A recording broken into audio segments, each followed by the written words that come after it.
Put God first. Put God first in everything you do.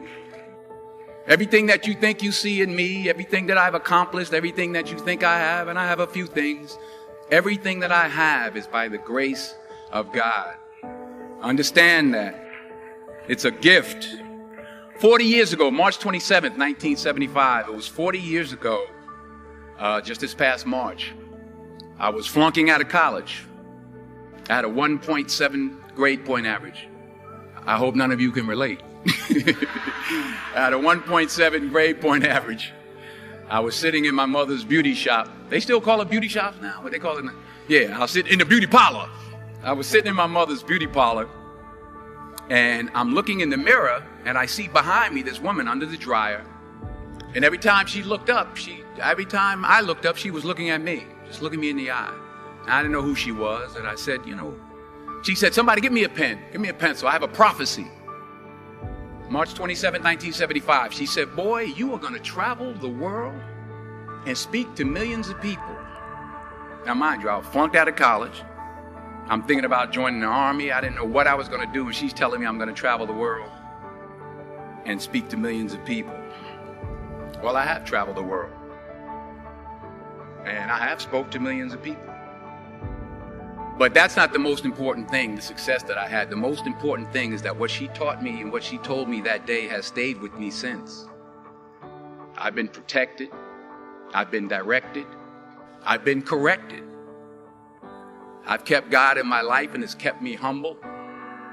I didn't always stick with him, but he always stuck with me. So stick with him in everything you do.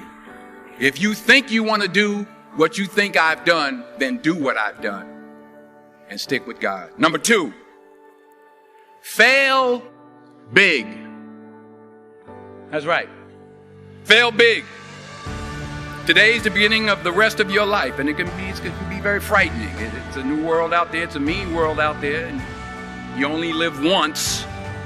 So do what you feel passionate about.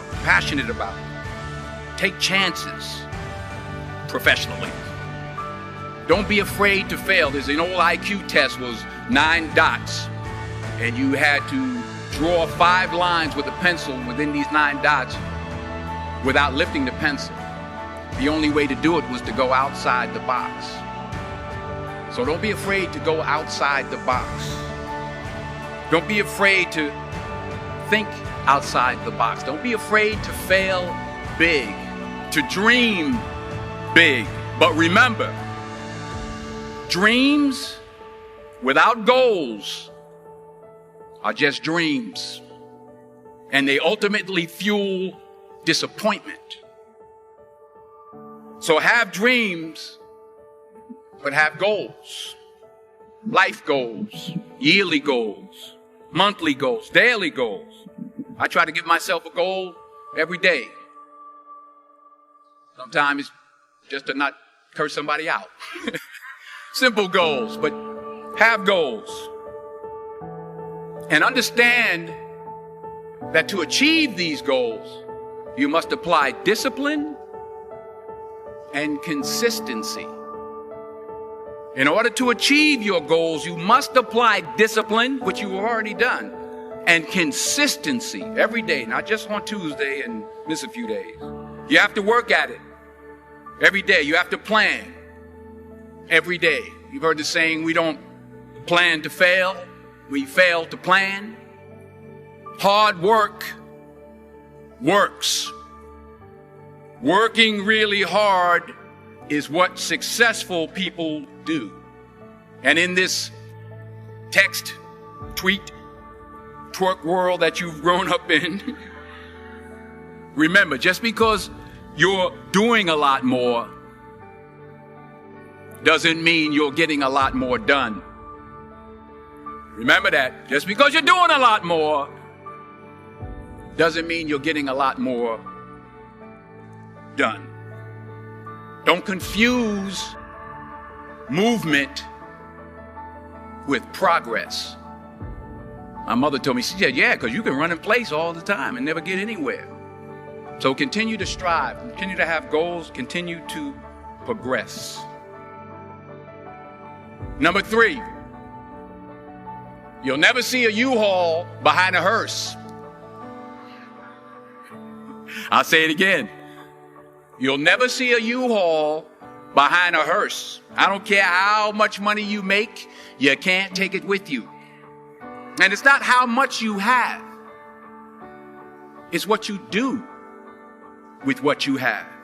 We all have different talents. Some of you will be doctors, some lawyers, some scientists, some educators, some nurses, some teachers. Yeah, okay. Some preachers. The most selfish thing you can do in this world is help someone else. Why is it selfish? Because the gratification, the goodness that comes to you, the good feeling that I get from helping others, nothing's better than that. Not jewelry, not big house I have, not the cars, but it's the joy. That's where the joy is, in helping others. That's where the success is. Finally, I pray that you put your slippers way under the bed tonight, so that when you wake up in the morning, you have to get on your knees to reach them. And while you're down there, say thank you for grace. Thank you for mercy. Thank you for understanding. Thank you for wisdom. Thank you for parents. Thank you for love. Thank you for kindness. Thank you for humility. Thank you for peace. Thank you for prosperity. Say thank you in advance for what's already yours. It's how I live my life. That's why I am. One of the reasons why I am today.